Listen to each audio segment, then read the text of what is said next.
কারবালার মাটিতে সবাই সাদা পোশাক পরে রেডি হয়ে বসে আছে। আজকে রাত্রে সবাই মাথা কাটবে। আসসালামু আলাইকুম, কি অবস্থা? সবাই কেমন আছেন?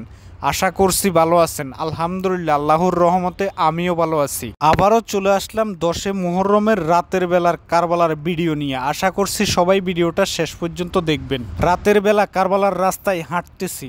দীর্ঘ অনেক বছর কারবালার মাটিতে আছি। আসলে এই ধরনের দৃশ্য আমার কখনো দেখা হয় নাই। আজকে দেখার জন্য যাইতেছি। এখন স্থানীয় সময় 12টার উপরে বাজতেছে রাত। তারপরেও আমরা রওনা হলাম কারবালার উদ্দেশ্যে। আজকের এই রাতে সবাই এখানে মাথা কাটবে। তার কারণ আজকের এই রাতেই ভোরবেলা হজরত ইমাম হুসাইন রাদিয়াল্লাহু আনহু কারবালার মাটিতে শহীদ হলেন। এই কারণেই কারবালার কিছু মানুষ আজকের এই ভোর রাতে সবাই নিজেদেরকে নিজেরা কষ্ট দেবে, নিজেদের শরীর নিজেরা রক্তাক্ত করবে। কারবালার মানুষ প্রতি বছর একবারই ওনারা নিজেদের মাথা নিজেরা কাটে বা নিজেদের শরীর নিজেরা রক্তাক্ত করে। যদিও আমি কারবালাতে অনেক বছর আছি, দেখা হয় নাই বা আসা হয় নাই, তাই আজকে চলে আসলাম হাজারো মানুষের ভিড়ে দেখার জন্য এই দৃশ্যটা। দেখি আপনাদেরকেও কিছুটা দেখানোর চেষ্টা করব।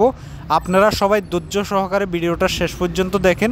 আমি আলহামদুলিল্লাহ কারবালাতে চলে আসছি, যেখানে ওনারা মাথা কাটবে ওই জায়গায়। আমি এখন কিছুটা আপনাদেরকে ঘুরে ঘুরে দেখানোর চেষ্টা করব। ভোর রাতের দিকে ওনারা কি করে ওইটাই আশা করছি আপনারা দেখে যাবেন ভিডিওটা শেষ পর্যন্ত দেখে।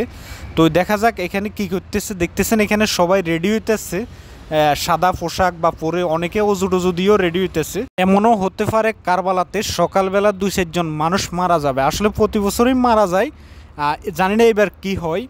তো এখানে ওনারা নিজেদের শরীর নিজেরা এতটা রক্তাক্ত করে, নিজেদের শরীরে নিজেরা এতটা আঘাত করে, নিজেদের মাথায় নিজেরা এতটা ছুরি দিয়ে আঘাত করে, ওই কারণে অনেকের মৃত্যুও হয়ে যায়। যাই হোক, এখানকার কিছু মানুষ বাসা থেকে দেখতেছেন ছুরি টুরি নিয়ে আসছে। ছুরি বলতে ওনাদের স্পেশাল একটা ছুরি, যেটা দিয়ে ওনারা মাথা কাটবে। এখানে বিক্রি হয়, আর যাদের বাড়িতে আছে তারা বাড়ির থেকেও নিয়ে আসছে। আমরা যে মাছ গোস বা তরু তরকারি কাটি, ওই ধরনের ছুরি না, এই ছুরিগুলা স্পেশালভাবে ওনাদের জন্য বানানো হয়, যেটা দিয়ে ওনারা মাথা কাটবে। তো যাই হোক, আমি ঘুরে ঘুরে কিছুটা আপনাদেরকে দেখানোর চেষ্টা করতেছি। বা আমি এখন যেই জায়গায় আছি, এটা হলো হজরতে ইমাম আব্বাস রাদিয়াল্লাহু আনহুর রোজা শরীফ, যেই গড়টার ভিতরে, ওই গড়টার সামনে এই জায়গায় ওনারা মাথা কাটবে। কিছুক্ষণের ভিতরে ফজরের নামাজের আল্লাহু আকবর করবে। আল্লাহু আকবর করলে ওনারা নামাজ পড়ার আগে এই কাজটাই শুরু করবে। দেখা যাক, অলরেডি শুরু হয়ে গেছে। এখানে কোবাকুবি দেখতেছেন, অনেকের হাতে কাঁটা, আর ভিতরের দৃশ্যটা ভয়াবহ। আসলে আমি ভিতরে ঢুকতেছি না, আমার ভয়ও লাগতেছে। তার কারণ ওনারা যেইভাবে ছুরি দিয়ে নিজেদের মাথায় নিজেরা আঘাত করে, কোন সময় অন্যের মাথায় লেগে যায়, এটা নিয়েও আমি ভয়। এই কারণে আমি দূরে দূরে আছি, বা দূর থেকে আপনাদেরকে কিছুটা দেখানোর চেষ্টা করতেছি। জানি না এখানে কি হয়। এখানে আপনারা হয়তো দেখতেছেন বেশিরভাগ মানুষ এখানে রক্তাক্ত, বা নিজেদের পোশাক বা লাল হয়ে গেছে রক্তের কারণে, আর মাটিতেও রক্ত পড়ছে, এখন ফাঁড়াইতেছে অনেকে রক্ত। আসলে এখানে সকালবেলা এই জিনিসটা পরিষ্কার করা হবে। জানি না কে কোথায় থেকে কারবালার এই দৃশ্যটা দেখছেন, অবশ্যই সেটা কমেন্ট করে জানাবেন। আর ভিডিওটা আপনাদের কাছে যদি ভালো লেগে থাকে শেয়ার করে দিয়ে অন্য আরেক বাইকেও দেখার সুযোগ করে দিবেন। আমার কথা বলার ভিতরে বা দেখানোর ভিতরে ভুল ত্রুটি হতে পারে, সবাই অবশ্যই ক্ষমার দৃষ্টিতে দেখবেন।